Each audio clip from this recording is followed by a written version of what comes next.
Hello everyone, today we are here with another question from previous year question series, and this question was asked in December 2014 CSIR NET exam. And what was the question? The question was the compound that is anti-aromatic in CSIR NET exam में ये पूछा गया था। तो इन चारों को बताना है कि इसमें से एंटी एरोमेटिक बिहेवियर किसका है। लेकिन एंटी एरोमेटिक बिहेवियर बताने से पहले हमें ये पता होना चाहिए कि हम ये कंसेप्ट अप्लाई कैसे करते हैं। हक्कल रूल का नाम आप सबने सुना होगा, लेकिन हक्कल रूल अप्लाई करने से पहले भी सिस्टम को कुछ कंडीशंस हैं जो फुलफिल करनी होती हैं। तो पहले वो जान लेते हैं, then we will solve this question. Before applying Huckel's rule, कुछ कंडीशंस हैं जो सिस्टम को फुलफिल करनी है, और वो क्या कंडीशन है? System must be cyclic. पहली कंडीशन क्या है? System must be cyclic. Second condition है प्लेनर, और थर्ड कंडीशन है कॉन्जुगेटेड। कि सिस्टम आपके पास इन तीनों कंडीशंस को अगर फुलफिल करता है तभी आप हक्कल रूल अप्लाई करेंगे। और हक्कल रूल क्या कहता है? हक्कल रूल कहता है कि अगर आपके पास ये तीनों कंडीशंस मिली और उसके बाद आपने इलेक्ट्रॉन्स काउंट किए कि कॉन्जुगेशन में कितने इलेक्ट्रॉन्स जा रहे हैं, और वो इलेक्ट्रॉन बिलोंग करते हैं 4n पाई इलेक्ट्रॉन सिस्टम को, then system will be anti aromatic. अगर बिलोंग करते हैं आपके पास वो 4n+2 सिस्टम को, तो उन्हें हम कहेंगे एरोमेटिक।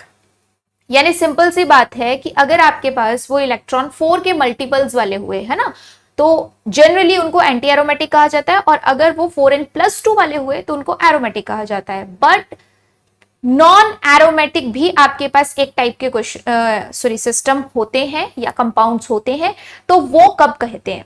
तो नॉन एरोमेटिक कंपाउंड्स आपके पास तब मिलेंगे जब उसमें या तो प्लेनैरिटी नहीं होगी या फिर कॉन्जुगेशन नहीं होगी।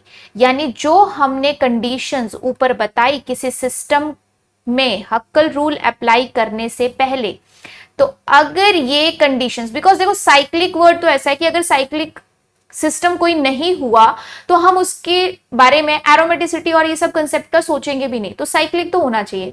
बट प्लेनर और कॉन्जुगेटेड जो हमें लग रहा है कि शायद हो सकता है, बट अगर नहीं हुआ, प्लेनैरिटी या फिर कॉन्जुगेशन, अगर ये चीज कहीं पे भी सिस्टम में नहीं मिलती है, चाहे उसमें 4 इलेक्ट्रॉन्स हैं, 4n+2 के हैं, तब हमें इलेक्ट्रॉन्स काउंट नहीं करने। हमें सिर्फ ये देखना है कि अगर कोई सिस्टम इन्हीं कंडीशंस में कहीं पे फेल हो जाता है तो उस सिस्टम को हम कहेंगे नॉन एरोमेटिक।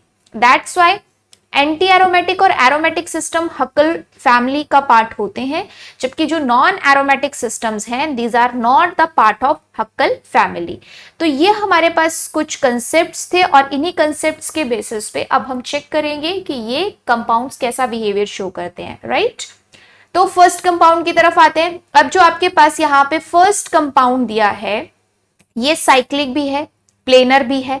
प्लेनर क्यों है? क्योंकि इसमें बाकी सारे कार्बन sp2 हाइब्रिडाइज्ड है, एज वेल ये जो बोरोन है this is also sp2 hybridised. और अगर ये sp2 हाइब्रिडाइज्ड है तो ये अपने इलेक्ट्रॉन्स, जो सिस्टम के इलेक्ट्रॉन्स हैं, उनको ये बहुत अच्छे से डीलोकलाइज कर सकता है। तो ये साइक्लिक भी है, प्लेनर भी है, कॉन्जुगेटेड भी है। तो अगर साइक्लिक, प्लेनर, कॉन्जुगेटेड है तो अब इलेक्ट्रॉन काउंट करो। अब देखो कॉन्जुगेशन में तो इसने हेल्प कर दी, लेकिन इलेक्ट्रॉन तो नहीं दिए ना, क्योंकि न्यूट्रल स्पीशीज है। तो इलेक्ट्रॉन सिर्फ कितने रिवॉल्व हो रहे हैं रिंग में? 4 इलेक्ट्रॉन्स। यहां पे अगर हम देखें तो यहां पे हमारे पास इस पोजीशन पे जो ये एटम है, एज वेल इस पोजीशन पे जो ये एटम है, ये किस तरीके के एटम है? sp3 hybridised. तो sp3 हाइब्रिडाइज्ड अगर एटम रहेंगे तो हमारे पास कॉन्जुगेशन प्रॉपरली नहीं हो पाएगी, नो कॉन्जुगेशन। तो हमारे पास पूरे सिस्टम में अगर कॉन्जुगेशन ही नहीं है तब क्या करना है हमने? एज वेल थर्ड सिस्टम में भी ये पोजीशन पे हमारे पास जो कार्बन है ये कैसा है? sp3 hybridised.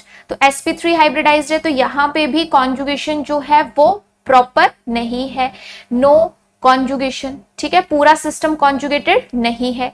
जबकि लास्ट में अगर हम देखें तो लास्ट में ये जो कार्बोनिल सिस्टम है, इसमें कार्बन पे होता है पार्शियल पॉजिटिव, ऑक्सीजन पे होता है पार्शियल नेगेटिव चार्ज। तो इसे अगर मैं यहाँ पे लिखना चाहूं तो ये कंपाउंड इस तरीके से एग्जिस्ट कर सकता है कि कार्बन पे रहे पॉजिटिव चार्ज और ऑक्सीजन पे रहे नेगेटिव चार्ज। तो अगर आप इस सिस्टम को देखोगे तो ये साइक्लिक है, प्लेनर है, कॉन्जुगेटेड है। कॉन्जुगेटेड क्यों है? क्योंकि कार्बोकेटाइन भी sp2 हाइब्रिडाइज्ड है, तो ये भी p ऑर्बिटल दे सकता है फॉर कॉन्जुगेशन। तो अगर 2 पाई इलेक्ट्रॉन्स हैं प्रॉपर कॉन्जुगेशन में तो ये सिस्टम भी क्या कहलाएगा? एरोमेटिक कहलाएगा। यानी अब हमें चारों कंपाउंड्स का पता चल चुका है कि कैसा कैसा बिहेवियर ये हमें यहाँ पे शो कर रहे हैं। तो हम बहुत आसानी से यहाँ पे बता सकते हैं कि कौन सा कंपाउंड क्या बिहेवियर रखेगा। ऑलराइट, सो फर्स्ट कंपाउंड बताइए आप लोग भी, फर्स्ट कंपाउंड क्या है यहाँ पे? Cyclic planar conjugated with 4 pi electrons, इसलिए क्या कहलाएगा? Anti aromatic.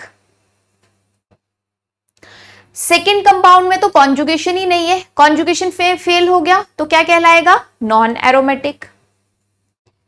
अगर हम बात करें थर्ड की तो इसमें भी कॉन्जुगेशन में ये फेल हो गया, इसलिए ये भी क्या कहलाएगा? Non aromatic.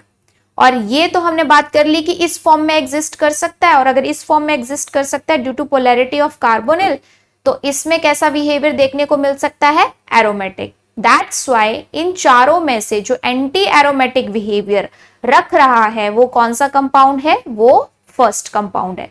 That's why which option is correct? This first option is correct.